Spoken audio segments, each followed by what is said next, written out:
cada lunes y de lunes a viernes están cautivos en este programa Periodismo y Sociedad, que los lunes se denomina Periodismo y Salud. En el día de hoy es importante, una efeméride bastante importante, pues Día Internacional del Sol. Hoy estamos a 21 de junio, el día más largo, comienza el verano.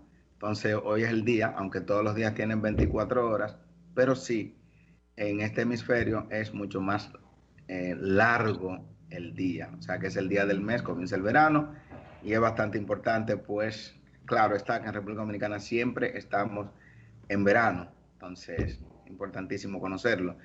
Con respecto al COVID, brevemente, importantísimo las informaciones que tenemos y es de que la población, ya una gran parte de la población ha sido vacunada, por lo menos con la primera dosis, tenemos alrededor de 7 millones de personas vacunadas en República Dominicana y eso es un alivio porque eso indica o implica que cada día posiblemente van a haber menos personas infectadas y es que como quiera que sea, no deja de ser preocupante la cantidad de pacientes, a pesar de todas las restricciones, de todo lo que se está haciendo, que continúan con la infección por el COVID-19.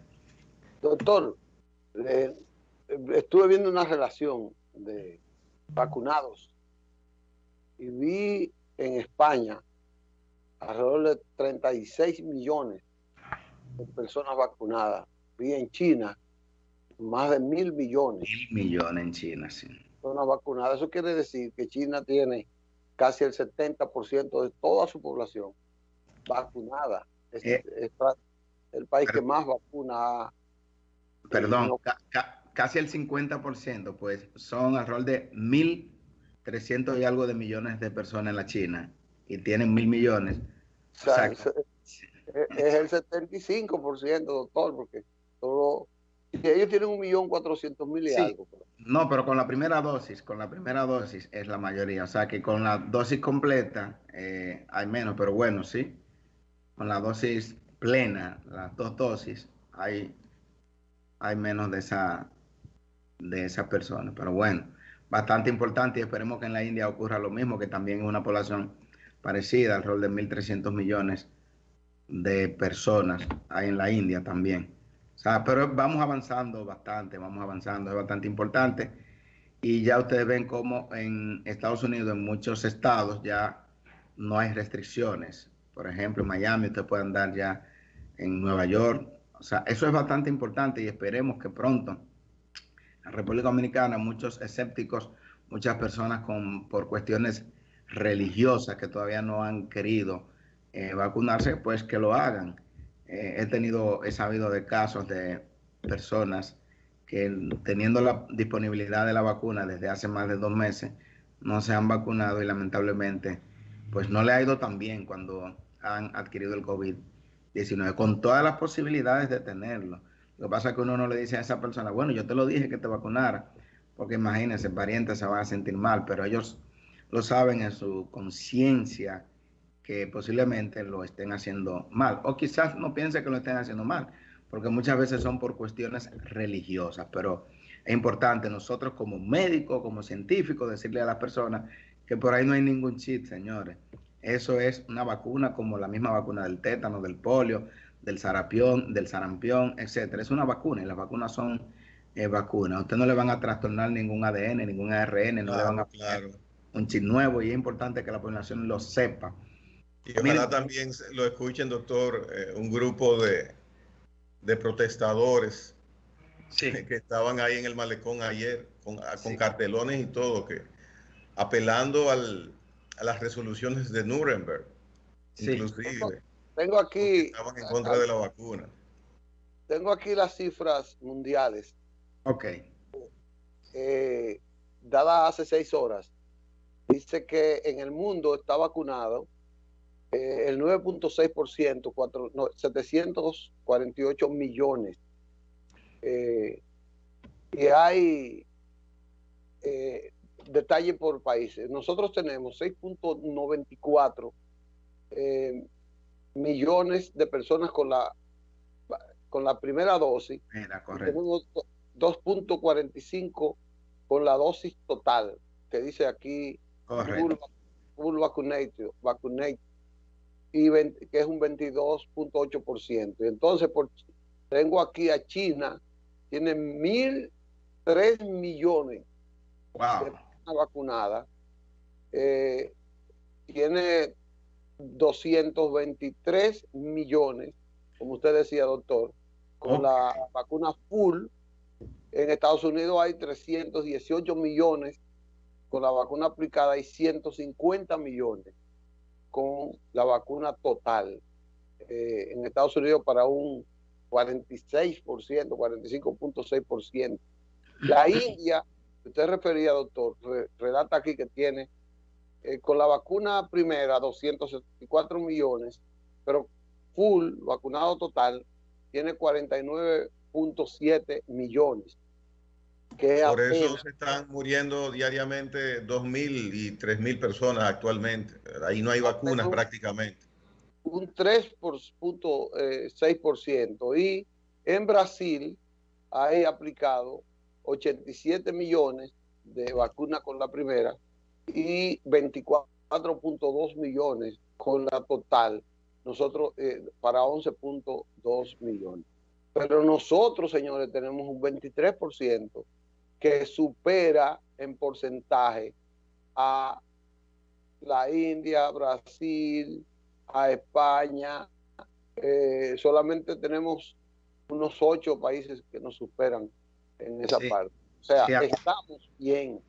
Sí, no, había visto eso, que estamos dentro de los 10 países con un porcentaje más alto de vacunación. O sea que el Estado, el gobierno, ha hecho un esfuerzo loable, bastante importante, con el motivo de que nos vacunemos. Entonces, por eso es que muchas veces uno no entiende cómo estos grupos que estaban, por ejemplo, en el día de ayer, que están en contra de las vacunas, pues hacen esto. Y es que lamentablemente usted no puede arriesgar a otras personas, como por ejemplo cuando hay empresas, y ustedes lo saben, que una sola persona ha infectado a un gran porcentaje, que ha habido incluso que cerrarla por semana, por una semana. Entonces eso no puede ser, eso no puede ser.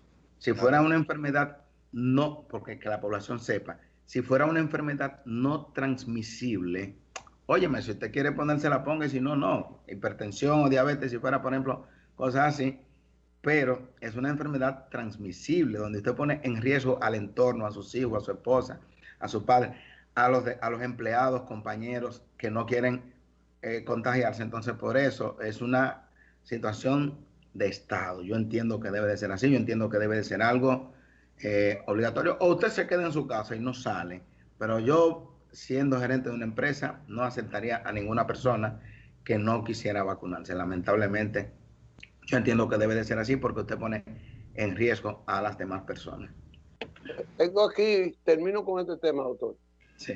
Tres países que son muy emblemáticos porque fueron muy sufridos. Ya le decía de España, que hasta el día 19 tenía 36.100.000 y con la vacuna total tiene 22.684.000. Alemania tiene 64.763.000 y 41.666.000 con la vacuna total y vacunados.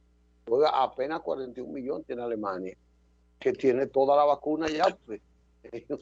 Y el Reino Unido, que es todo lo que es la parte de Inglaterra, esa zona, tiene 73.9 millones aplicadas y 42 millones vacunados total. O sea que estamos avanzando a nivel mundial con las vacunas. Bueno, pues bien, tenemos un tema bastante importante. Parece que hay muchos países pobres que no tienen vacuna, doctor. Sí, bueno, por ejemplo, Haití no ha reportado todavía. Cuando usted ve los datos, Haití no ha reportado pacientes vacunados. Y es algo preocupante porque es nuestro vecino más próximo. Y cualquier entidad, cualquier enfermedad que afecte a Haití, pues directamente, pues nos puede afectar a nosotros. O sea que para nosotros es de gran preocupación y ojalá los países tomen en cuenta eso, los países ricos, y vayan en auxilio de ese vecino nuestro, bastante importante. Bueno, Bien, entonces, un tema pendiente, los dolores de cabeza. Vamos a hablar de cefalea. Cefalea es sinónimo de dolor de cabeza. Las cefaleas o dolores de cabeza, oigan, son uno de los síntomas más discapacitantes. Son uno de los síntomas que conllevan a más ausentismo laboral a nivel mundial. Óigase bien, aproximadamente el 50% de la población ha padecido un dolor de cabeza. Sin embargo, no se tiene como si fuera una enfermedad. La mayoría de los gobiernos de los estados pues no le dan la importancia que se merece una cefalea, un dolor de cabeza. Es importante que sepan que la enfermedad, la cefalea puede ser una enfermedad primaria, o sea, primaria del sistema nervioso central, pero puede ser un aviso de una patología secundaria. Por ejemplo, es primaria, ¿cuál? La jaqueca o cefalea migrañosa, que es la segunda en frecuencia, es la que casi todo el mundo conoce. Ah, fulano tiene migraña, fulano tiene jaqueca, que es lo mismo, ese tipo de dolor de cabeza que generalmente se inicia en la adolescencia. Esa persona que tiene 13, 14, 15 años presenta dolor de cabeza con fotofobia, o sea, que le molesta la luz, se acompaña de un aura que puede ser náuseas, puede tener vómitos. Eso indica claramente que ese paciente posiblemente esté presentando una cefalea de tipo migrañosa. Y ese paciente va a presentar periodos de remisión, exacerbación, ya le vuelve, ya le da, pero siempre la historia de esa persona es que desde pequeño padece de esos dolores de cabeza. Muchas veces no se le da la importancia que se merece, se lleva a una emergencia, se medica y ya vuelve a la casa. Es el tipo de cefalea que con más frecuencia conlleva que ausentismo en las escuelas, a esos adolescentes, a esos estudiantes universitarios, que usted lo ve, que lamentablemente el que ha padecido de una cefalea migrañosa sabe lo doloroso que es eso. Yo duré hasta la edad de 40 años, como desde los 13 hasta los 40 años padeciendo de una cefalea migrañosa. Ah, pues fue el año pasado que se le fue. No, gracias a Dios, después que soy hipertenso, ya no sufro de migraña, no soy migrañoso. Es una ventaja muchas veces. Cuando a usted le llega a una entidad clínica, pues se le quita a otra. Bueno, yo era... Pero espérese, Sí. ¿y por qué usted habló de una causa, la migraña? Sí. ¿Y cómo uno detecta, por ejemplo, en un niño la cefalea? ¿Y por qué le puede venir? Todavía no se sabe la causa, pero fisiológicamente hay una vasodilatación de las arterias, de los vasos del cerebro, y esa es la fisiopatología. No se sabe la causa. Sin embargo, siempre que a un paciente de nuevo le aparezca una cefalea, que un paciente que no estaba acostumbrado, hay que investigar la causa, porque usted no puede dejarlo con que es una cefalea migrañosa simplemente. Doctor, sí. una petición a nombre de los televidentes. Cuando usted menciona cefalea, pienso que puede traer cierta confusión o desconcierto en algunos televidentes que no dominan el término, lo podrían conocer, pero no lo dominan. Ok, cierto, cierto. Cefalea, el dolor de cabeza, el céfalo es la cabeza, cefalea. Entonces, ese paciente que tiene cefalea migrañosa, o cualquier paciente, un niño, hay que investigarlo siempre, porque usted no puede quedarse con el que es una migraña. No, ese paciente hay que llevarlo al oftalmólogo, ese paciente debe de ir al neurólogo, ese paciente, en muchos casos, atendiendo a la magnitud de esa cefalea, hay que hacerle inclusive tomografía. Una vez que se descarte que no hay absolutamente nada, pues ya usted presume que es una cefalea de tipo migrañosa. Con mucha frecuencia hay lo que se llama la cefalea tensional, que también se presenta en la adolescencia. Cualquiera cree que un adolescente, que un adulto joven, no puede tener una cefalea tensional. Pues solamente pensamos que tensión o estrés tenemos ya las personas adultas como nosotros, que tenemos hijos y que muchos que tienen nietos. No, un niño, un adolescente puede tener una tensión y eso puede desencadenar lo que son las cefaleas. O sea, por eso hay otro tipo de cefalea que, según un estudio realizado en el 2020, 2017 por la Sociedad Europea de Neurología, aproximadamente el 51% de los europeos han tenido o tuvieron en ese año lo que se evaluaron, una cefalea tensional, o sea que es bastante frecuente ese dolor de cabeza que puede durar días y puede durar incluso semanas. O sea que eso es difícil cuando usted tiene una semana con un dolor de cabeza, que usted se acuesta con el dolor de cabeza, le pone un calmante, se le alivia el dolor, pero usted vuelve y amanece con el dolor de cabeza más intenso, esa cefalea tensional, eso es bastante engorroso, y por eso es que ese tipo de entidad clínica es la sexta causa, la cefalea, de ausentismo laboral en todas las instituciones, para que usted o sea, son horas y horas y días de trabajo que pierden las empresas a consecuencia de las cefaleas, sobre todo la cefalea tensional y la cefalea migrañosa. Pero muchas veces manejamos, no, ahí está fulano, mira, ya vino con su dolor de cabeza, o sea, como que no le damos la importancia de vida a ese tipo de cefalea. ¿Cómo saber cuándo una persona está padeciendo de migraña o cuándo son simples dolores de cabeza que también molestan? Sí, por eso es lo importante. La migraña tiene un curso clínico. La migraña generalmente, al igual que la cefalea tensional, son episodios crónicos. El paciente tiene la historia de que la tiene con frecuencia, que presenta más de 2 o 3 episodios al mes, que se presenta con un aura, por ejemplo, o puede presentar, el paciente tiene una sensación de náusea, puede incluso hasta vomitar, que puede ser desencadenada por alimentos.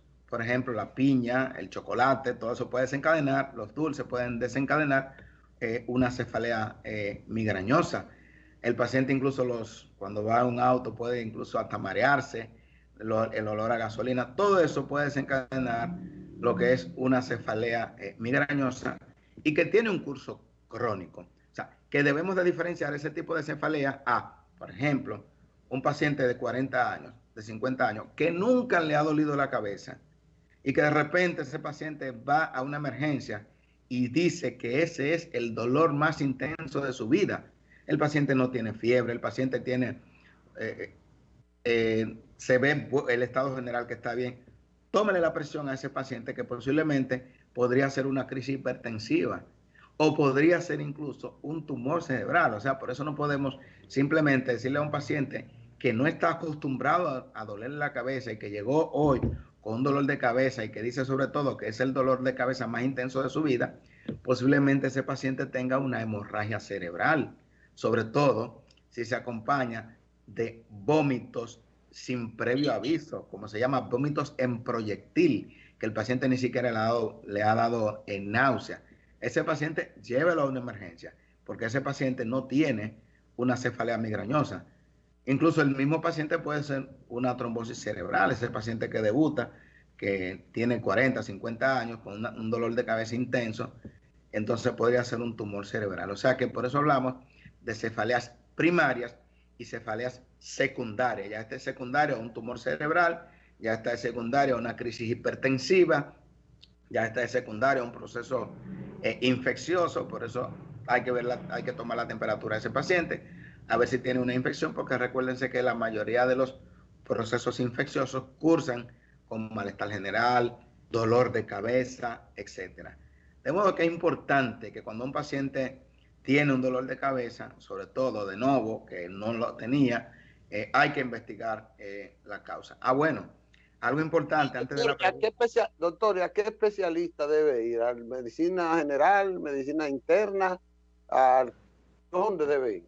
Sí, lo primero, porque muchas veces, oiga lo que ocurre con los pacientes, a veces te llaman y te preguntan, doctor, ¿cómo usted me consigue un alergólogo, un alergista? Y cuando yo le pregunto, ¿y por qué? No, porque mi hija está apretada del pecho, mi hija... No, señores, el paciente tiene que ir primero, el médico de cabecera, que puede ser el médico, bueno, si tiene una situación crítica, debe de ir a emergencia. Y ya desde la emergencia debe de ser, cuando se le mejora el síntoma, que se ve que no tiene ninguna complicación para la vida, que se le pone un analgésico, ese médico ya lo deriva a la especialidad que debe de ser.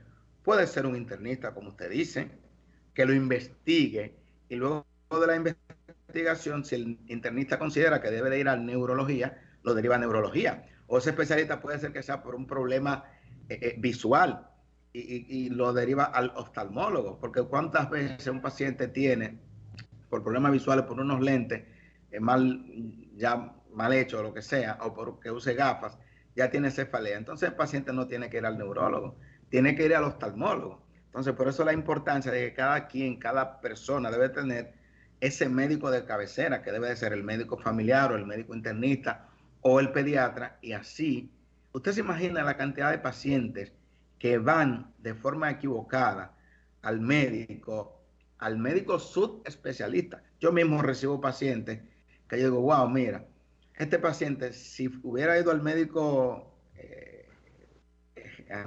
internista primero o al médico familiar, se hubiera evitado varias consultas. Pacientes que han pasado primero por el neurólogo, neurocirujano, oftalmólogo, y después que llegan al nefrólogo, digo, no, mire, ese problema tuyo no es de nefrología, pero doctor, refiérame. Si lo hubiera visto un internista de primera intención, lo hubiera derivado a donde debió de ir. Entonces, por eso la medicina de atención primaria.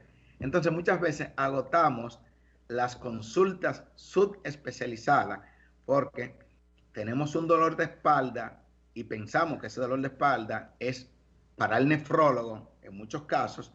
Sin embargo, cuando el nefrólogo evalúa a ese paciente, ve que tiene un problema de la columna, le indicamos resonancia magnética, vemos que tiene una hernia discal, L4, L5, L5, S1, y tenemos entonces que derivarlo pues al neurólogo o al neurocirujano. Pero ese paciente ya ha caminado muchas consultas, o sea, limitando, por ejemplo, nosotros vamos a suponer en los centros privados, que yo veo, en los centros públicos, por ejemplo, que yo veo a veces 27 pacientes, y de esos 27 posiblemente hayan 17 que no sean de la especialidad, y solamente son 10 de la especialidad, o muchos porque iban caminando por ahí, pasaron que hay consulta de nefrología, por ejemplo, y entraron ahí porque la consulta es barata, 200 pesos en un centro público, entonces evitaron que se le diera la atención más adecuada a otros pacientes que sí en realidad tienen una indicación por la cual la debe de ver un nefrólogo. Entonces eso pasa con todas las especialidades,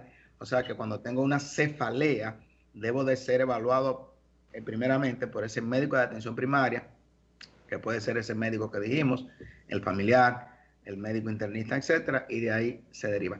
Otro dato, antes que nada, hay lo que se llama la cefalea por abuso de analgésicos, abuso de calmantes, óigame bien. Hay muchos pacientes que para todo utilizan calmante.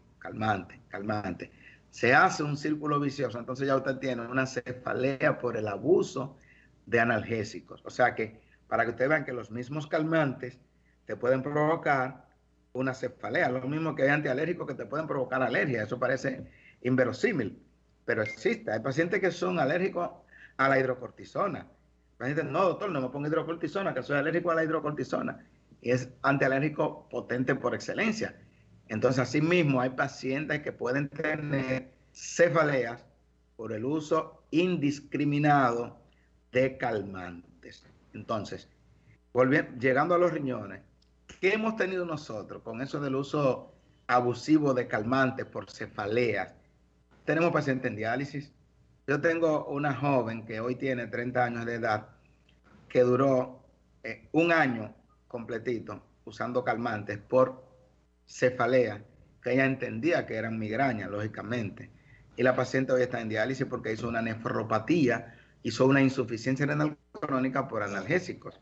Sí, claro. Y tengo otro paciente también en diálisis que tiene 45 años, ya tiene 4 años en diálisis, por el abuso de analgésicos, secundaria a una artritis reumatoidea. O sea, por eso es que no se debe de utilizar los medicamentos de forma indiscriminada, sin una prescripción médica. Por eso es que cuando yo le doy a un paciente la indicación de unos analgésicos, yo se le digo, mira, no dures, por ejemplo, más de 10 días usando este calmante, pero tampoco lo uses cada 8 horas. ¿Por qué? Porque tú tienes la creatinina en tanto, entonces es un medicamento que es tóxico para los riñones, de modo que podría conllevarte a una insuficiencia renal crónica. Entonces, esas son las situaciones que nosotros tenemos por los abusos de los calmantes para la cefalea. ¿Cómo se contrarresta el padecimiento de una migraña? Y segundo, doctor, ¿se diagnostica la migraña? Claro, es un diagnóstico clínico. No hay todavía ningún estudio per se que te pueda decir cefalea, pero las manifestaciones clínicas y ya descartando otras posibilidades a nivel de imágenes, ese paciente le van a hacer una tomografía, le van a hacer una resonancia y no tiene absolutamente nada, pero su cuadro clínico, generalmente que se inicia con la adolescencia, las migrañas son más frecuentes en las mujeres, por eso muchas veces el hombre quiere ocultar las migrañas. Tiene un aura. Un aura es que antes de que el paciente presente el síntoma de la cefalea, puede presentar ligero mareo, puede presentar náuseas, incluso puede hasta vomitar. Ya eso sabe que se le está iniciando el proceso de la migraña. Y este es el mejor momento cuando está iniciando para uno abortar esa crisis de migraña. Por eso la importancia de que si ya usted ha sido diagnosticado con migrañoso, debe de ir a ese médico, a ese neurólogo. Ese neurólogo de seguro le va a trazar una pauta terapéutica para que no sea solamente el uso de calmantes para cuando tenga la migraña, porque lamentablemente una vez instalada y sin medidas preventivas del lugar, que son medidas también con respecto a la alimentación, pues ese paciente va a estar padeciendo frecuentemente de la migraña. Y esas recomendaciones, doctor, esas recomendaciones que usted menciona, terapéuticas, para tratar de equilibrar el uso de medicamentos, ¿cuáles pueden ser? No que usted se las recomiende a nadie por aquí, usted entiende, pero ¿cuáles pueden ser? Por ejemplo, hay medicamentos que tienen cafeína, son bastante buenos para abortar la crisis de migraña, por eso que ustedes van a ver que muchos pacientes cuando se les suprime el café les duele la cabeza. Precisamente, yo recuerdo una vez mi neurólogo me dijo, Polanco, mira, debe de tomar café o medicamentos que contengan cafeína. Ustedes van a ver muchos calmantes que al lado tienen, por ejemplo, acetaminofén, cafeína, ergotamina, por ejemplo.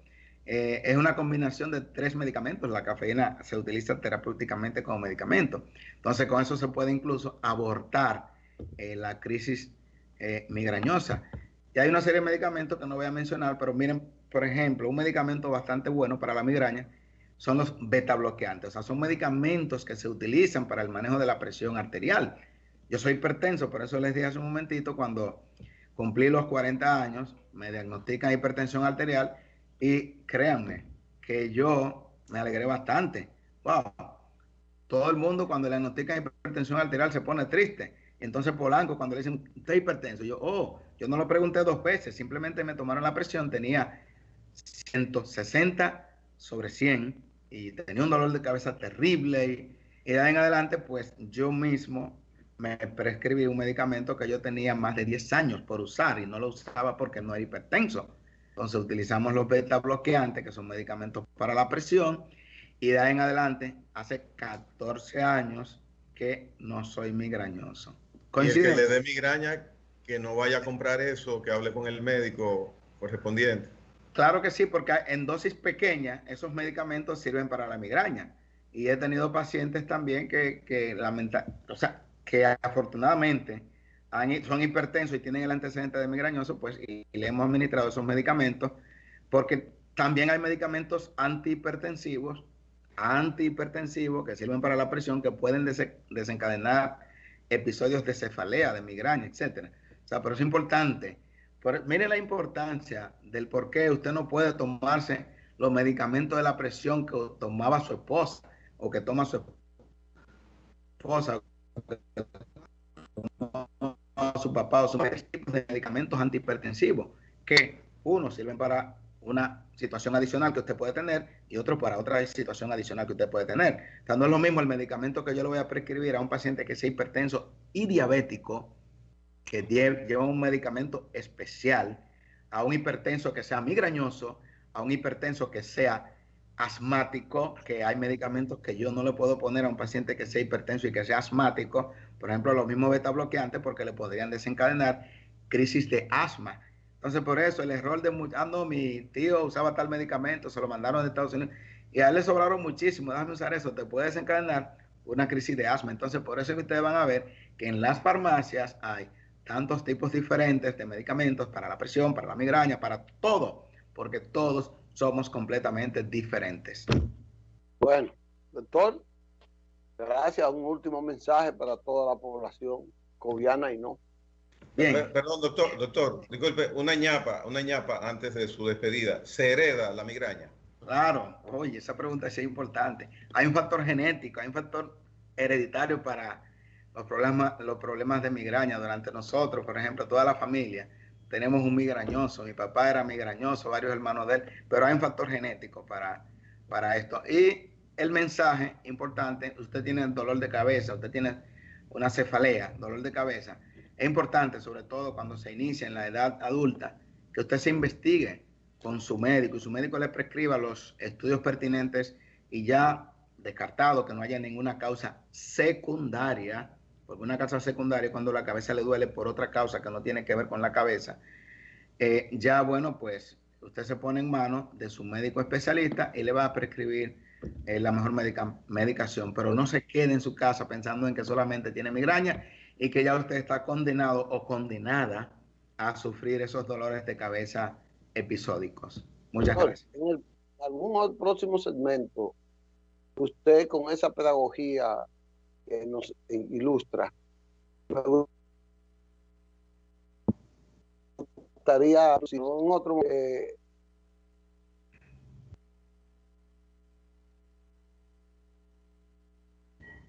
se le fue. Bien, se fue la comunicación con Licho. Decirle de mi parte, doctor, que ha sido bien interesante porque verdaderamente hay una cantidad infinita de personas que tienen ese padecimiento.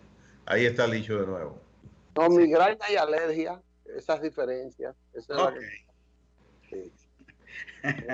Para un next time. Perfecto. Vamos a tratar ese tema. Muchas gracias. Y nos vemos. Gracias a usted, doctor. Felicidades por este siempre atinado mensaje que nos lleva a través de cada lunes por este periodismo y sociedad. Hasta luego. Bye.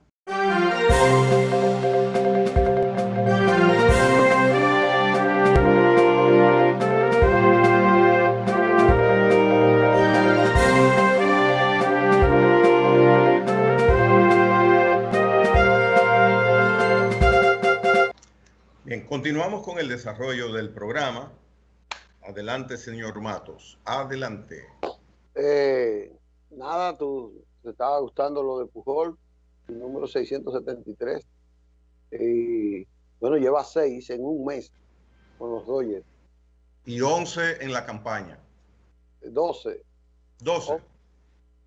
11 en la campaña. Y que lleva 6 con los Dodgers. Vamos a ver a dónde llega, como tú dices. Mira, el presidente Aristide tiene COVID y el gobierno le dio permiso de salida para Cuba. Entonces él se va a tratar en Cuba eso. Tú sabes que él tiene impedimento de salida porque tiene prisión domiciliaria. Entonces el presidente Juvenal Moïse solicitó un permiso a migración y le dieron un pasaporte diplomático por un año para ir a Cuba a tratarse el COVID, porque parece que en Haití no hay confianza. Verdaderamente las condiciones que priman en Haití para atender los casos de COVID es totalmente deficiente. Es una pena inclusive el pensarlo. Por eso el otro día, cuando mencioné la reunión del grupo de los 7 y que ellos van a destinar una cantidad importante de vacunas para países pobres, pues el hecho de que puedan llegar a Haití las vacunas suficientes sería una luz esplendorosa en ese túnel tan oscuro de vivencias que ellos tienen. Y mira el caso. Pero Aristide es un privilegiado dentro de la situación que puede tener esa salida. ¿Quién puede hacer algo similar en Haití? Por suerte para él, pero verdaderamente es triste penoso lo que sucede en Haití también con el COVID. Bueno, así es. El presidente Luis Abinader ayer probó un decreto aumentando la austeridad. Y entre esa austeridad está la reducción de los miembros de la Policía Nacional y de las Fuerzas Armadas al servicio de los funcionarios. Y yo supongo que también al servicio de los civiles, porque eso de tu ver a civiles con 3 y 4 oficiales, como que no se tiene una explicación. Yo vi un periodista, amigo mío, con 4 oficiales, cuidándolo en una jipeta. Una persona que opina mucho, 4 oficiales. Uno para llevarle la sombrilla, por coincidencia ese día llovió y yo pude ver ese oficial trabajando, agarrando la sombrilla a ese periodista. Un otro oficial manejándole la jipeta, otro se desmontó a abrirle la puerta de donde estaba y el otro salió por la otra puerta a cuidarla. Es decir que eso para mí fue ridículo, ridículo.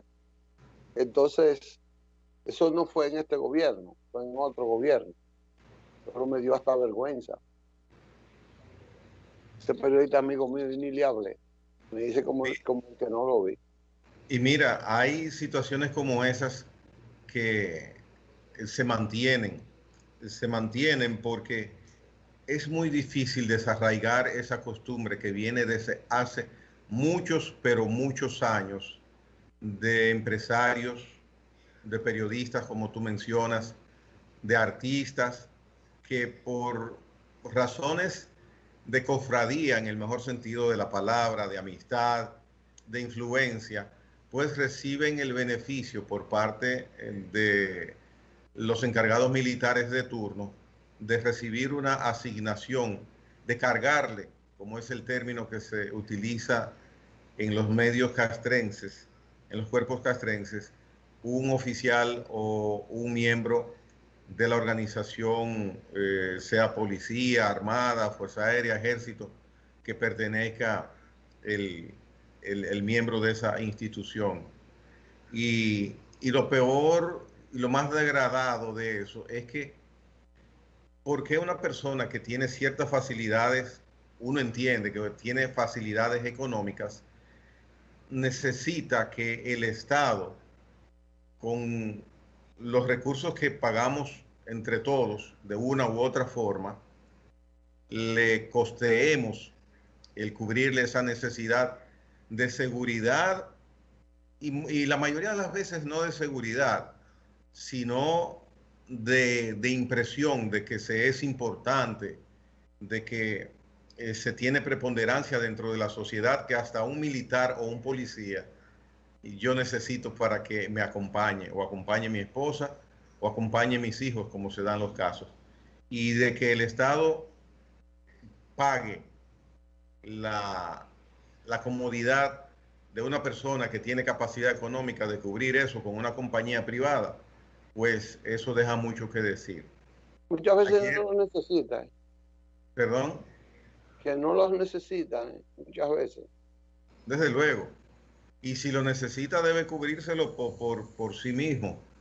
Pero eso es una cuestión hasta de prurito personal, porque yo puedo tener relaciones con cualquier jefe militar o con cualquier personalidad importante del gobierno, y soy yo que digo si me ofrecen inclusive algo, si lo acepto o no lo acepto, y si lo gestiono o no lo gestiono. Hay un caso que en el día de ayer se pone de manifiesto con esto, y es un teniente que murió junto con su esposa, acribillado a balazos en el Seibo. Todos los indicadores de prensa indican y hacen la reseña de que él estaba asignado a Iván Ruiz, Entonces, casos así, no debe ver cómo se aprovecha esta situación para que se vayan corrigiendo. Muy oportuno el decreto del presidente de la República y como tú decías, también en la parte civil, mucho más cuando hay personas que critican inacciones. Entonces luego tú dices, pero ven acá, pues no debo creerle nada de lo que decía antes porque mira lo que hace. Entonces muchas veces la persona beneficiada, entre comillas, es afectada también en su imagen. Eh, Eso debe corregirse. Eso no es saludable y mucho más ponen a hacer a estos miembros de la policía y ejército funciones deleznables en el sentido de el respeto que debe haber hacia el uniforme, hacia la preparación militar o policial. Tú los ves, tú los describías, llevando paraguas, las compras de supermercados, cargando cualquier cosa. O sea, verdaderamente reprochable que esa práctica se mantenga. Y se mantiene. Ojalá empiece a corregirse. Es difícil que se corrija. Es muy difícil, tú lo verás. Bueno, entre las medidas que el presidente quiere reducir gastos están lo de los viajes al exterior. Los viajes al exterior están realizándose en clase económica con muy bajo personal, o sea, una cantidad reducida de personal, y la dieta creo que ha sido reducida a un 50%, se da por días, inclusive la dieta en el Palacio está que el que sale, o sea, las oficinas de protocolo son las que contratan eh, las, las habitaciones donde va a dormir un funcionario que va, y le toca la dieta, como ahí va a comer, le toca una dieta ínfima por los gastos de comida y representación. Es decir, que han sido reducidos a la mínima expresión. Es decir, yo no puedo ir de que a representación del gobierno, ni tú, ni nadie, de que a Washington, y me voy a hospedar en el hotel que yo quiero. El protocolo decide, de acuerdo a tu nivel, dónde tú vas a hospedarte.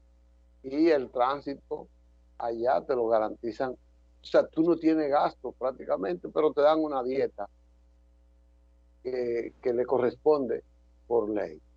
También está el asunto de la compra de vehículos de lujo. Y hay instituciones que compran vehículos de lujo. ¿O qué es un vehículo de lujo? Dime uno. Pero un vehículo de lujo, la Jeepeta Tahoe 2021, Ese que de tú la lujo. ves en cada esquina como si fueran los carritos estos, los Hyundai Sonata. Ya tú ves esas jipetas por donde quiera y uno presupone, porque muchas veces van los guardianes, perdón, los franqueadores, dándole paso, y entonces uno entiende que ahí van funcionarios del gobierno. Y yo he visto muchísimos episodios similares así, con esa jipeta Tahoe. Eso es un vehículo de lujo. Es un vehículo de lujo. Yo no he visto el primer ministro, por ejemplo, ni en este ni en el anterior gobierno, en una Hyundai del 2020, 2018. ¿Es Tahoe o Suburban? No, yo vi uno en una Land Cruiser 2004-2005. Eso está bien. Y ese vehículo todavía, bueno, no es tan nuevecito. Él debería como cambiarlo, ese debería cambiarlo. Sí, para que tú sepas. Pero ese es personal de ese señor que tú mencionas, o de Sí, la institución. sí, personal. Bueno, Él lo bueno, usó. al ser personal ya es distinto porque ha sido otro el mantenimiento y está en buen estado. Por ejemplo, mi vehículo es 2007.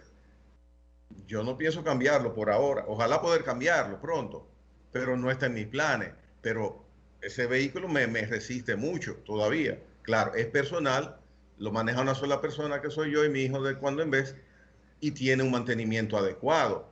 Entonces, ¿qué pasa con los vehículos del Estado? se deterioran rápido, porque, y ahí está la falta de mantenimiento. Y el mal uso, hay personas hay choferes que no saben manejar ni una situación y lo ponen a manejar un vehículo de 5 o 6 millones de pesos. Y eso no debe ser, pero como es del Estado, son muy pocas las personas que cuidan con esmero las propiedades del Estado. Las hay, pero llega un momento en que ven tanto despilfarro por un lado, poca atención al cuidado de los bienes materiales del Estado por otro, y ya miran para otro lado. Ellos, bueno, ¿qué voy a hacer? No voy a luchar contra... Entonces eso pasa, y por eso la importancia de ese decreto. Habla de que es hasta el 2021, pero el uso racional de los recursos del Estado debe ser permanente. Los viajes, en principio yo no estoy de acuerdo con que se eliminen los viajes. Debe haber viajes, pero los necesarios. Mira, el presidente, volviendo con él, está hoy convocando una reunión para discutir, para enfrentar el asunto de los precios.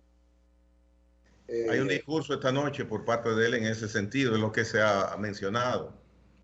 Entonces va a haber las diferentes variantes que provocan el alza de los precios. Que hay variantes que verdaderamente influyen para que el precio de alimentos y productos suban. Voy a mencionar uno solo, el precio de los fletes, que se ha mencionado mucho aquí por los industriales. Un furgón antes de la pandemia costaba $1,000, $2,000, ahora cuesta $8, $9, $10,000. Obligatoriamente esos productos que vienen en esos furgones de una u otra manera sufren una presión al alza, pero el presidente lo explicará, se entiende, esta noche, y hay parte también de agiotismo, porque se pesca en ríos revueltos. Hay de todo, pero verdaderamente es preocupante. Y unas son reales, otras no. El de los fletes no sé por qué está encarecida, porque los elementos de los fletes es muy poco variado los precios, porque todo lo de los fletes se consume con dólar y el dólar tiene una estabilidad desde hace años. Al contrario, ha ido a la baja. Y los fletes tienen que ver... Un furgón que tú traigas, por ejemplo, con poncheras de plástico, que tú traigas ahí 3,000 poncheras de plástico y que pagues $1,500 y de un momento a otro pagues $12,000. Tú estás hablando de que hay medio millón de pesos adicionales solamente en flete. No tiene por qué justificar eso, no tiene que justificación. Y dejar el precio igual. ¿Y en qué se te aumenta el flete, el costo del flete? Dime. Tú dices para los navieros. Sí, ¿por qué lo aumenta? Especulación por la demanda, por la demanda que hay ahora, que ha crecido. Un problema del gobierno a tomar en cuenta, a controlarlo. Pero tú no puedes fijarle pauta a las navieras mundiales, internacionales. Tú no puedes, tú si quieres coger el servicio, no lo coges, ellos no te obligan a coger el servicio. Bueno, yo no sé, pero algo tiene que hacerse. Hay otro aspecto, menciono otro aspecto, los commodities. Por ejemplo, el maíz, la soya, el sorgo, que se utiliza en el ganado vacuno. Perdón, en el ganado, por supuesto, si el ganado tiene que ser vacuno. Se utiliza en el ganado, se utiliza en los cerdos, en los pollos, esos productos. Han subido al mayor precio de los últimos 10 años.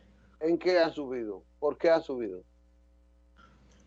Bueno, en parte porque China ha intervenido fuertemente en la compra de esos productos. Escasez. Es un problema al China comprar más productos de eso, se produce escasez. Entonces, eso el gobierno sabrá cómo tiene que enfrentar. Dos variantes, una controlable y la otra que requiere una inversión financiera. Es que ninguna de las dos el gobierno puede controlarla, subvencionando en tal caso, no solamente. Exacto, es una inversión financiera. La subvención es una inversión financiera del Estado. Es difícil la situación porque como está la economía mundial de los gobiernos, bueno, Estados Unidos ahora ha incrementado bastante sus ayudas sociales, como aquí, que el gobierno, los gobiernos, este y el anterior, también hicieron el frente a prestarle asistencia económica a las personas, y eso ha ayudado bastante. Dice un amigo mío que es empresario del transporte, legislador, tiene mucho cuarto, y dice, tenemos que irnos. Vámonos en guagua entonces. Sería hasta mañana. Nos vemos mañana. Muy bien.